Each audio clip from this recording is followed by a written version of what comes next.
نحمده ونصلي على رسوله الكريم اما بعد فاعوذ بالله من الشيطان الرجيم بسم الله الرحمن الرحيم رب اشرح لي صدري ويسر لي امري واحلل عقدة من لساني يفقهوا قولي وقالت طائفة، اور کہا ایک گروہ نے، من اہل الکتاب، اہل کتاب میں سے۔ اب یہاں ان کے ایک اور حربے یا ہتھ کنڈے کا ذکر کیا جا رہا ہے جو لوگوں کو اسلام سے برگشتہ کرنے کے لیے تھا۔ پیچھے کہا گیا نا کہ اہل کتاب کا ایک گروہ کیا چاہتا ہے کہ تمہیں تمہارے دین سے پھیر دے، تمہیں گمراہ کر دے۔ اس کے لیے انہوں نے ایک چال چلی، وہ کیا تھی؟ وقالت طائفۃ، کہنے لگا ایک گروہ، کس کا؟ من اہل الکتاب، اہل کتاب میں سے، کیا کرو؟ آمنو، ایمان لے آؤ، بالذی، اس چیز پر، انزلہ، جو نازل کی گئی ہے، علی الذین آمنو، اوپر ان لوگوں کے جو ایمان لائے ہیں۔ کیا چیز نازل کی گئی تھی؟ قرآن پاک۔ وجہ النہاری، صبح کے وقت، وجہ کہتے ہیں چہرے کو، دن کے چہرے کے وقت یعنی صبح سویرے۔ وکفروا آخرہ، اور کفر کر دو اس کے آخری حصے میں یعنی شام کو۔ لعلہم یرجعون، شاید کہ وہ بھی لوٹ آئیں۔ کیا تھی چال ان کی؟ کہ انہوں نے اپنے میں سے چند لوگوں کو تیار کیا کہ تم ایسے کرو کہ تم جا کر صبح صبح حضور صلی اللہ علیہ وسلم سے کہو کہ ہم نے اسلام کو دیکھ لیا ہے اور ہمیں یہی سمجھ میں آتا ہے کہ اب ہمیں مسلمان ہو جانا چاہیے، تو آپ اپنا کلام دکھائیے، ہم اس پر ایمان لاتے ہیں، ہمیں کچھ پڑھ کے سنائیے۔ ہاں اچھا، اور پھر کیا کرنا؟ دن گزر جائے، کچھ وقت گزر جائے تو کہنا وہ ہم نے پڑھ کے تو دیکھا ہے پر ہمیں تو کچھ درست نہیں لگتا، یہ کوئی الہامی کتاب نہیں لگتی، اور پھر تم کہنا کہ ہمیں تو اس میں سے کچھ نہیں ملا اس لیے ہم کافر ہو رہے ہیں۔ تمہاری اس چال سے کیا ہوگا؟ جو لوگ نئے نئے مسلمان ہوئے ہیں وہ بھی بدک جائیں گے، وہ کہیں گے اس میں تو ہے ہی کچھ نہیں۔ تو انہوں نے یہ چال چلی مسلمانوں کو دین سے پھیرنے کے لیے۔ اب دیکھیں کہ جب انسان شیطان کی پیروی کرتا ہے تو پھر اس کا ذہن کس کس طریقے سے کام کرتا ہے۔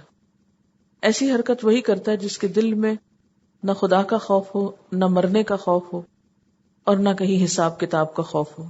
اور وہ یہ چال کیوں چل رہے تھے؟ اس لیے کہ سارے اہل عرب جانتے تھے کہ یہ اہل کتاب ہیں، یہ بڑے عالم لوگ ہیں، یہ بہت سمجھدار ہیں، یہ وحی کو بھی پہچانتے ہیں، یہ نبیوں کو بھی مانتے ہیں، اس لیے جو بات یہ کہیں گے وہ بات سچ ہی ہوگی۔ تو انہوں نے اپنی اس پوزیشن سے فائدہ اٹھاتے ہوئے لوگوں کو اس طریقے پر حق سے پھیرنے کی کوشش کی۔ یعنی جب کچھ یہود اسلام کا دعویٰ کرنے کے بعد مرتد ہوں گے تو اس کا اثر لازمی طور پر مسلمانوں پہ پڑے گا، اور نیو مسلمز پہ خصوصی طور پر، جن کا ابھی ایمان کچا ہے، تو لوگ بددل ہو کر واپس پلٹ آئیں گے۔ لیکن یہ یاد رکھیے کہ ان کی اس چال کا کچھ بھی فائدہ نہ ہوا، ایک شخص ایسا نہیں تھا جو اس وجہ سے اسلام سے پھرے۔ ان کی یہ چال انہی پہ اللہ نے پلٹ دی اور لوگوں کو ان کی حرکتیں سمجھ میں آنے لگ گئیں۔ وَلَا تُؤْمِنُوا، اور نہ تم ایمان لاؤ۔ اور کیا کہتے تھے مسلمانوں کے خلاف؟ اور نہ تم ایمان لاؤ، الا، مگر، لمن تبع دینکم، واسطے اس کے جو تمہارے دین کی پیروی کرے۔ حق کو انہوں نے ایک گروہی چیز بنا لیا تھا کہ حق صرف ہمارے گروہ کے اندر ہے، ہمارے ہی پاس ہے، اسے ایک اصولی چیز نہیں چھوڑا۔ اور پھر اپنے گروہ سے باہر اور اپنی جماعت سے باہر کسی دوسرے کا فضل اور کمال ان کو نظر نہ آیا۔ ان کے نزدیک حق کیا تھا؟ حق کی پہچان کیا تھی؟ کہ حق صرف وہ ہے جو ہمارے علماء بتاتے ہیں یا ہمارے گروہ کے لوگوں کے اندر ہے۔ اس لیے لوگوں کو کیا کہتے ہیں کہ یہودیت کے علاوہ جو کچھ ہے اس کو نہ مانو۔ وَلَا تُؤْمِنُوا إِلَّا لِمَن تَبِعَ دِينَكُمْ، اور نہ تم مانو مگر اس کی جو تمہارے دین کی پیروی کرے۔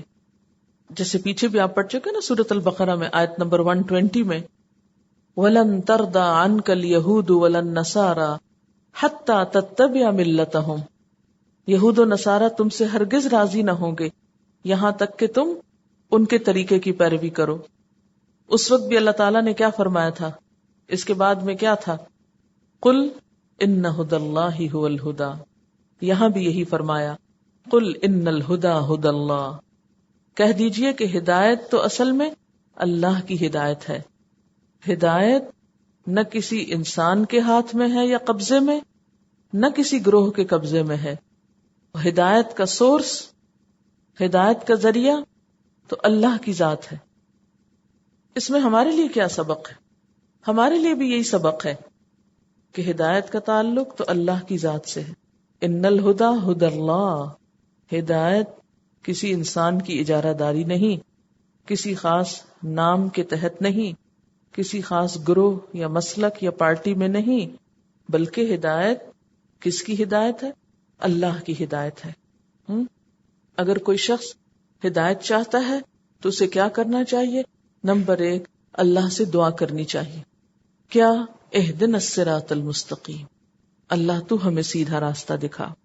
اس کے بعد اللہ کی کتاب پڑھنی چاہیے، نہ کہ کسی کے اشعار اور کسی کے اقوال زریں اور اسی طرح کی کچھ اور باتیں، یا کسی کے خود ساختہ طریقے یا کچھ حکمت کی باتیں اور مشورے. یہ نہیں ہوتے ہدایت. کوئی کلام بہت خوبصورت ہو سکتا ہے، کسی کا خطبہ بہت مؤثر ہو سکتا ہے، کسی کی باتیں بہت دل لبھانے والی ہو سکتی، لیکن کبھی بھی نہ کسی کی باتوں میں آئیں، نہ کسی کی لچھے دار گفتگو میں آئیں، اور نہ ہی کبھی کسی کے محض ظاہری طرز عمل کو دیکھیں. ہمیشہ یہ دیکھیں کہ وہ شخص کہہ کیا رہا ہے. کہتے ہیں نا، اس کو نہ دیکھو جو کہنے والا ہے، یہ دیکھو کہ وہ کہہ کیا رہا ہے. کیونکہ ہر شخص کو اللہ تعالیٰ نے عقل تو دی ہے نا، اچھے برے کی پہچان تو دی ہے.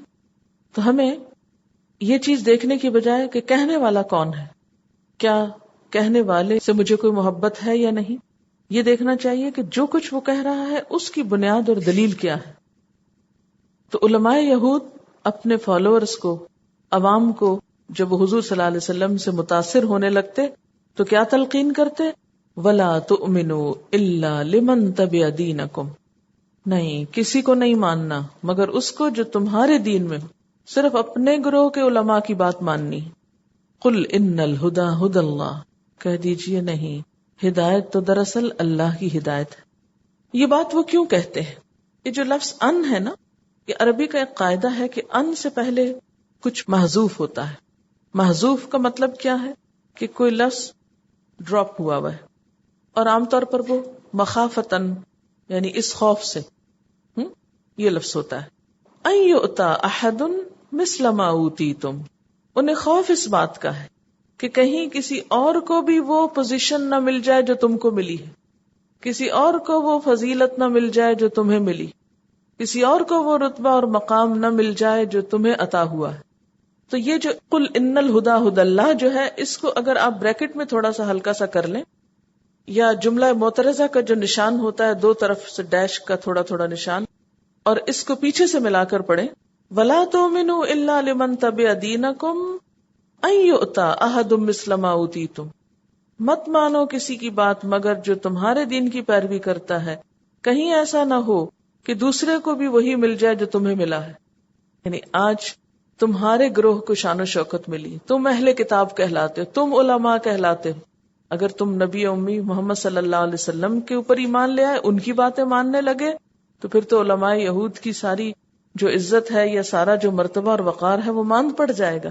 پھر تو ان کی ساری چمک اور جو ان کی ساری ہستی ہے وہ ختم ہو کر رہ جائے گی، وہ تو فضیلت کہیں اور چلی جائے گی. پھر تمہارا کیا بنے گا؟ یہ تھی اصل وہ بیماری اور وہ مرض کہ جو انہیں خود بھی حق سے روکے ہوئے تھی اور ان کے عوام کو بھی حق کی طرف جانے سے اسی چیز نے روکا ہوا تھا. دوسرا خوف، او یحاجوکم، یا وہ جھگڑا کریں گے تم سے. اگر تم ان کی محفلوں میں چلے گئے، تم نے ان کی بات مان لی، تو انہیں تمہارے خلاف حجت مل جائے گی.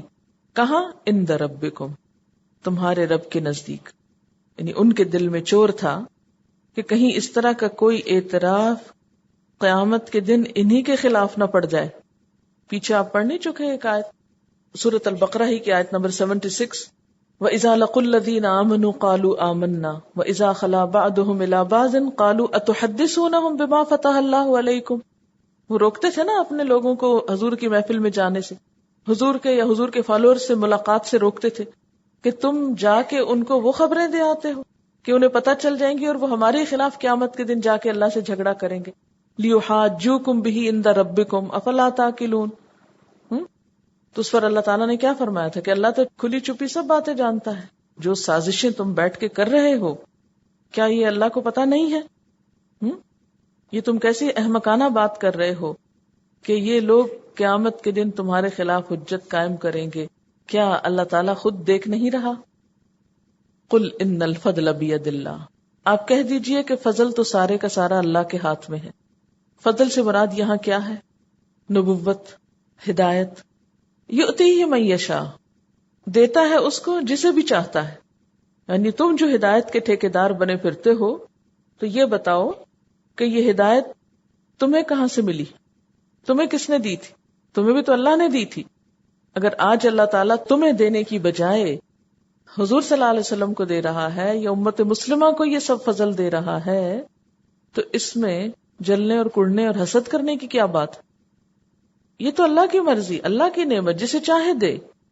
واللہ واسع علیم، اور اللہ تعالی بہت وسعت والا ہے، بہت علم والا ہے. یختص برحمتہ من یشاء، وہ خاص کرتا ہے اپنی رحمت کے ساتھ جس کو چاہتا ہے. یختص کا لفظ خے سواد سواد سے ہے، خصوصیت اسی سے نکلا ہے لفظ، خاص اسی سے ہے. بعض افراد کو دوسروں سے الگ کر کے ان کے ساتھ خصوصی برتاؤ کرنا، یعنی کسی گروہ کے بعض افراد کو دوسروں سے الگ کر کے ان سے خصوصی برتاؤ کرنا، خصوصی نوازش کرنا.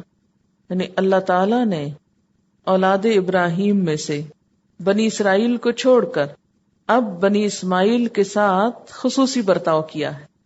بنی اسرائیل میں نبی بھیجنے کی بجائے اب بنی اسماعیل میں نبی بھیجا گیا ہے. یعنی اگرچہ تمہیں ایک وقت تھا کہ اللہ نے عزت دی تھی، لیکن اب وہ امامت تم سے لے کر بنی اسماعیل کو منتقل کی جا رہی ہے. کیوں؟ اس لیے کہ اللہ کا فضل ہے. سارے فضل اور شرف کا مالک اللہ ہے، جس کو چاہے دے. واللہ ذو الفضل العظیم، اللہ بہت بڑے فضل والا ہے. ومن اہل الکتاب، اور اہل کتاب میں سے من ان تأمن ہو، کوئی ایسا بھی ہے کہ اگر تو امانت دے اس کو، یعنی اپنی امانت تم اس کے پاس رکھو. کتنی امانت؟ بقنطار، ایک ڈھیر مال، یعنی ڈھیر مال بھی تم اس کے پاس جا کے رکھو. یؤدیہ الیک، وہ اس کو ادا کر دے گا تیری طرف، یعنی تمہیں واپس لوٹا دے گا. اشارہ ہے عبداللہ بن سلام کی طرف. وہ ایسے ہی شخص تھے کہ کسی نے ان کے پاس 12 اوقیہ سونا بطور امانت رکھا، اور جب مالک نے اپنی امانت طلب کی تو انہوں نے خوشی سے واپس کر دی. اور عبداللہ بن سلام کون تھے؟ پہلے یہودی تھے، پھر مسلمان ہو گئے بعد میں. فرمائے ان میں سے بعض لوگ امانت کے پاسدار ہیں، اگر ان کے پاس ڈھیروں مال بھی تم امانت کے طور پہ رکھو تو مطالبے پہ واپس کر دیں گے. ومنہم، اور انہی میں سے من ان تأمنہ بدینار، کہ جسے تم 1 دینار بھی بطور امانت دو، لا یؤدیہ الیک، نہیں وہ ادا کرے گا اس کو آپ کی طرف. الا ما دمت علیہ قائما، مگر جب تک تم اس پر کھڑے نہ رہو، یعنی اس کے سر پہ سوار نہ رہو.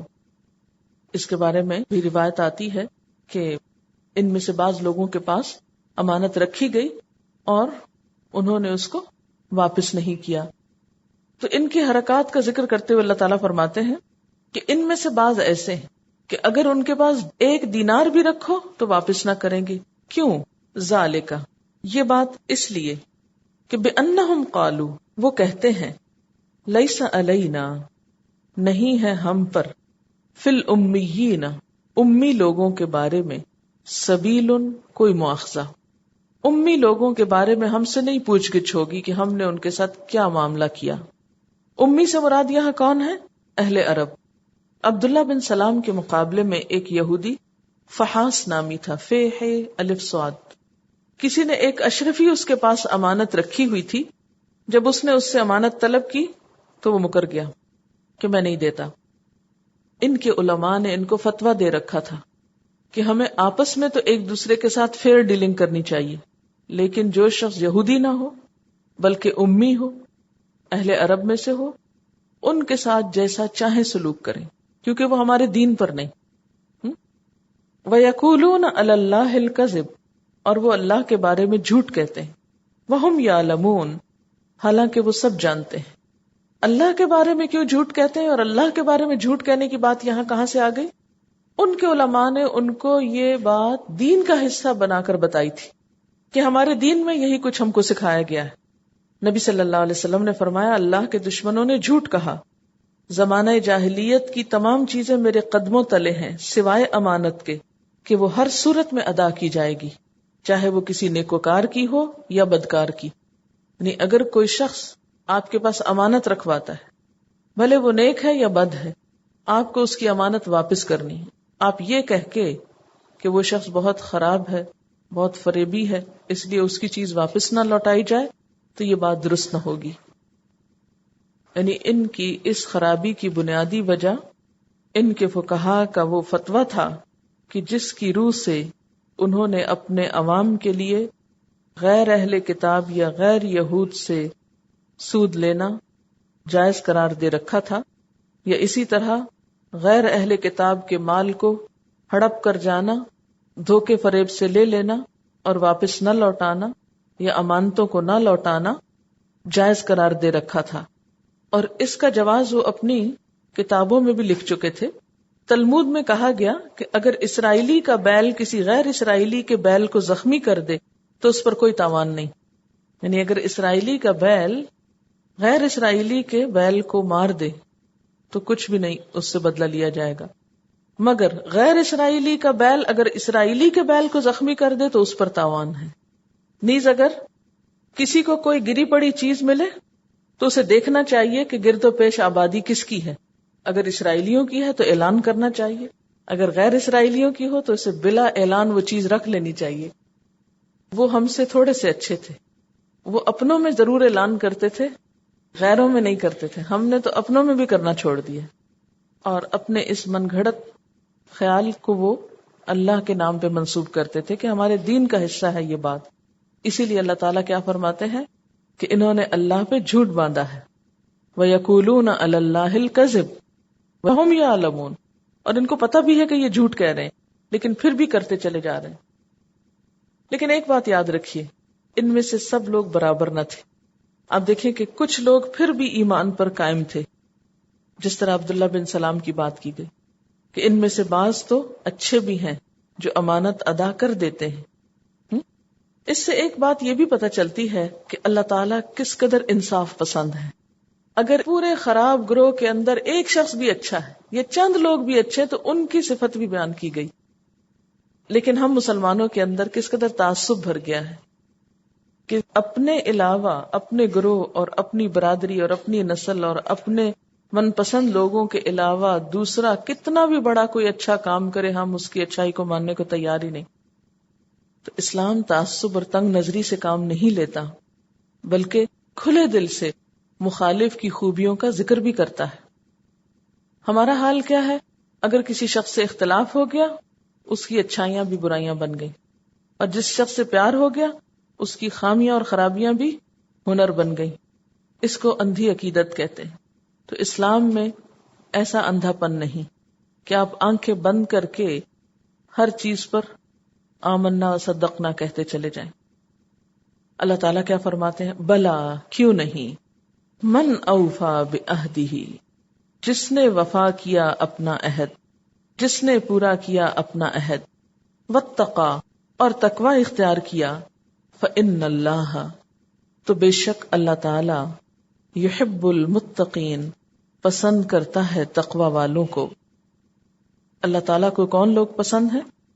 جو وعدہ پورا کرے اور تقوی کرے. اس کو دھوکے باز لوگ پسند نہیں، خواہ وہ خود کو مسلمان ہی کیوں نہ کہیں، خواہ وہ پیغمبروں کی اولاد ہی میں سے کیوں نہ ہو.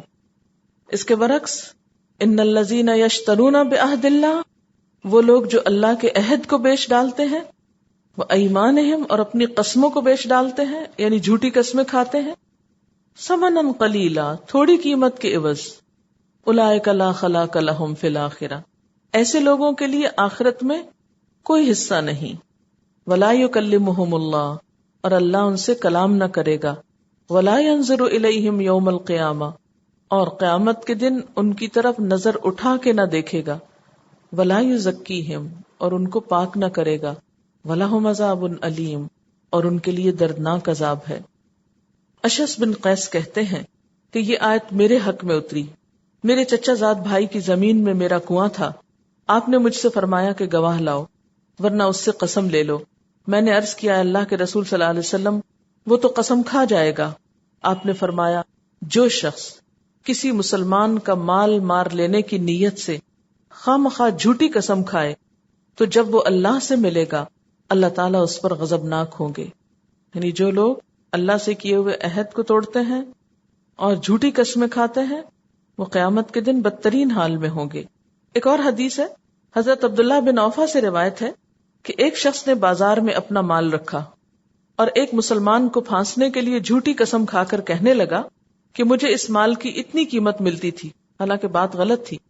تب اللہ تعالیٰ نے یہ آیت نازل فرمائی۔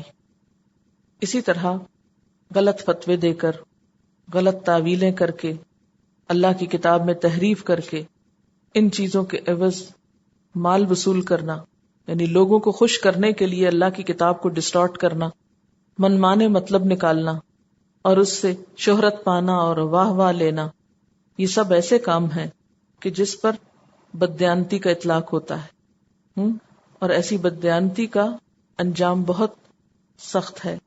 قیامت کے دن ان کے ساتھ کیا معاملہ ہوگا؟ نمبر 1، لا خلاق لہم فی الآخرہ، ان کی ایفرٹس کا کوئی بھی نتیجہ قیامت کے دن نہ نکلے گا۔ اس کے بارے میں ایک حدیث ہے، نبی صلی اللہ علیہ وسلم نے فرمایا جس آدمی نے جھوٹی قسم کے ذریعے کسی مسلمان کا حق دبایا تو اس نے اپنے لیے آگ کو واجب کر دیا۔ راوی نے عرض کیا اگر وہ چیز معمولی ہو تب بھی اس کے لیے آگ واجب ہو گئی؟ آپ نے فرمایا ہاں، اگرچہ وہ درخت کی سبز ٹہنی ہی کیوں نہ ہو۔ اگر کسی نے جھوٹی قسم کھا کر وہ لی تو کیا ہوگا؟ اس نے اپنے لیے آگ کو واجب کر لیا۔ ولا یکلمہم اللہ، اللہ ان سے کلام نہ کرے گا۔ کتنی سخت بات ہے کہ اللہ تعالیٰ ان سے بات بھی نہیں کرے گا۔ ولا ینظر الیہم یوم القیامہ، اور انہیں قیامت کے دن دیکھے گا بھی نہیں۔ اور کسی کا بات نہ کرنا اور نہ دیکھنا اگر انسانوں میں سے ہو تو بھی کتنا تکلیف دہ ہوتا ہے، کہا یہ کہ اللہ تعالیٰ کی طرف سے ایسا ہو، یعنی کتنا بڑا جرم ہے یہ جھوٹی قسمیں کھانا۔ نبی صلی اللہ علیہ وسلم نے فرمایا اللہ تعالیٰ کے کچھ بندے ایسے بھی ہیں جن سے اللہ تعالیٰ قیامت کے دن بات نہ کریں گے، نہ ان کی طرف دیکھیں گے۔ پوچھا گیا اے اللہ کے رسول صلی اللہ علیہ وسلم وہ کون ہے؟ فرمایا اپنے ماں باپ سے بیزار اور بے رغبت ہونے والی لڑکی، اور اپنی اولاد سے بیزار اور الگ ہونے والا باپ جسے اپنی اولاد سے کوئی دلچسپی نہ ہو، اور وہ شخص کہ جس پر کسی قوم کا احسان ہو اور وہ اس سے انکار کر جائے اور آنکھیں پھیر لے اور ان سے یکسوئی کر لے۔ مثلا کسی نے کسی کو لکھایا، پڑھایا، تربیت کی، اور بڑے ہو کر وہ کیا کرے؟ اس کا احسان ہی نہ مانے اور ان سے آنکھیں پھیر لے۔ نبی صلی اللہ علیہ وسلم نے فرمایا 3 قسم کے لوگوں سے اللہ تعالیٰ قیامت کے دن بات نہ کرے گا، نہ ان کی طرف دیکھے گا، نہ انہیں پاک کرے گا، اور ان کے لیے دکھ درد کے عذاب ہیں۔ ایک وہ شخص جس کے پاس بچا ہوا پانی ہے پھر وہ کسی مسافر کو نہیں دیتا، یعنی اس نے اپنی ضرورت پوری کر لی، دوسرا تڑپ رہا ہے پیاس سے لیکن وہ چھپا کے رکھ دیتا ہے۔ دوسرا وہ جو عصر کے بعد جھوٹی قسم کھا کے مال فروخت کرے۔ تیسرا وہ جو مسلمان بادشاہ سے بیعت کرتا ہے، پس اگر وہ مال دے تو بیعت پوری کرتا ہے، اگر نہ دے تو بیعت توڑ دیتا ہے۔ نبی صلی اللہ علیہ وسلم نے فرمایا اللہ تعالیٰ قیامت کے روز اس عورت کی طرف نظر اٹھا کر بھی نہ دیکھے گا جو شوہر کی ناشکری ہوگی، حالانکہ عورت کسی وقت بھی شوہر سے بے نیاز نہیں ہو سکتی۔ پھر اس طرح نبی صلی اللہ علیہ وسلم نے فرمایا 3 قسم کے لوگوں کو اللہ تعالیٰ دشمن رکھتا ہے، یعنی اللہ تعالیٰ ان سے دشمنی رکھتا ہے۔ نمبر 1، بہت قسمیں کھانے والا تاجر۔ اللہ تعالیٰ کو ایسے شخص سے دشمنی ہے۔ کون؟ بہت قسمیں کھانے والا تاجر، نمبر 2 تکبر کرنے والا فقیر، اور نمبر 3 وہ بخیل جس سے کبھی احسان ہو گیا تو جتانے لگے، یعنی کبھی کسی کے ساتھ کچھ بھلائی کر لی تو پھر خوب اس کا ذکر کرے، اسے احساس دلائے۔ وَلَهُمْ عَذَابٌ أَلِيمٌ، اور ان کے لیے دردناک عذاب ہے۔ وَإِنَّ مِنْهُمْ، اور بے شک ان میں سے، کن میں سے؟ اہل کتاب میں سے، لَفَرِيقًا، البتہ ایک فریق یعنی ایک گروہ ہے، کیا کرتا ہے وہ؟ یلوون، وہ موڑ لیتا ہے، السنتہم، اپنی زبانوں کو، یلوون کا لفظ لام واو یہ سے ہے، لوا یلوی لین، توڑنا مروڑنا، پھیرنا گھمانا، زبان موڑ کر الفاظ بگاڑنا، وہ اپنی زبانوں کو موڑتے ہیں، بالکتابی، کتاب کے ساتھ، یعنی اللہ کی کتاب پڑھتے ہوئے اپنی زبانوں کو اس طرح موڑتے ہیں کہ الفاظ کچھ سے کچھ بن جاتے ہیں، لِتَحْسَبُوهُ، تاکہ تم سمجھو اس کو، کس کو؟ اس موڑے ہوئے لفظ کو، پھیرے ہوئے لفظ کو، کیا سمجھو؟ من الکتاب، کہ کتاب میں سے ہے، یعنی اللہ کی طرف سے ہے، تبدیل شدہ لفظ۔ وما هو من الکتاب، حالانکہ وہ کتاب میں سے نہیں ہوتا، وہ تو ان کا خود ساختہ یا من گھڑت لفظ ہوتا ہے یا کلام ہوتا ہے۔ وَيَقُولُونَ، اور وہ کہتے ہیں، یعنی لوگوں کو بتاتے ہیں، کیا؟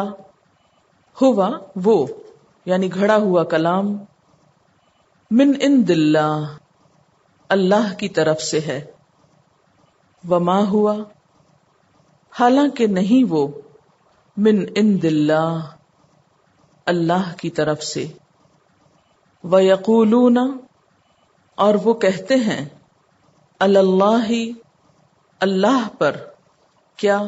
الکذب، جھوٹ، یعنی اللہ کی طرف جھوٹ منسوب کرتے ہیں، بات ان کی اپنی ہوتی ہے لیکن وہ اسے لوگوں کے سامنے اس طرح بیان کرتے ہیں گویا وہ اللہ کی بات ہو۔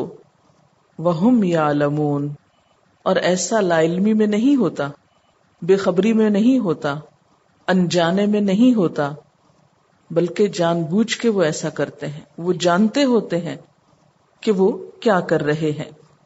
یہاں پر اہل کتاب کے ایک اور جرم کو کھولا جا رہا ہے، اور وہ یہ کہ وہ اللہ کی کتاب میں زبانوں کے ہیر پھیر سے منمانے الفاظ نکالتے ہیں، منمانی باتیں پیدا کرتے ہیں، اور لوگوں کو اس طرح بتاتے ہیں کہ گویا وہ اللہ کی بات ہے۔